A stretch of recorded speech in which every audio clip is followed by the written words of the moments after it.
Megastar Chiranjeevi మరియు mega power star Ram Charan కలిసి అతి త్వరలోనే ఆచార్య అనే సినిమాతో ప్రేక్షకుల ముందుకు రాబోతున్న సంగతి తెలిసిందే.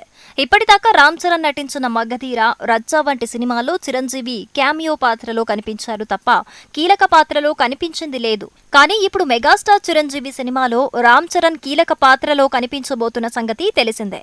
కాబట్టి ఈ సినిమాపై భారీ అంచనాలు నెలకొన్నాయి. కొరటాల శివ దర్శకత్వం వహిస్తున్న ఈ సినిమాలో కాజల్ అగర్వాల్ మరియు పూజా హెగ్డేలు హీరోయిన్లుగా నటిస్తున్నారు. తాజాగా మీడియాతో మాట్లాడుతూ మెగాస్టార్ తో స్క్రీన్ షేర్ చేసుకోవటంపై రామ్ చరణ్ రియాక్ట్ అయ్యారు.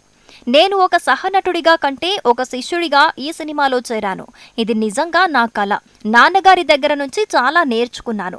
నేను ఎన్ని తప్పులు చేసినా ఆయన ఎప్పుడూ నన్ను కోపడలేదు.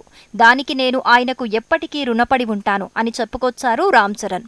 ఇక ఆచార్య సినిమాలో రామ్ చరణ్ సిద్ధ అనే పాత్రలో కనిపించబోతున్నారు. చెరీ మరియు చెరువులు కలిసి దాదాపు 25 నిమిషాల పాటు వెండితెరపై కనిపించనున్నట్లు తెలుస్తోంది. ఇక నటుడిగా మాత్రమే కాక రామ్ చరణ్ ఈ సినిమాను మ్యాట్నీ ఎంటర్టైన్మెంట్స్ వారితో సంయుక్తంగా నిర్మిస్తున్నారు.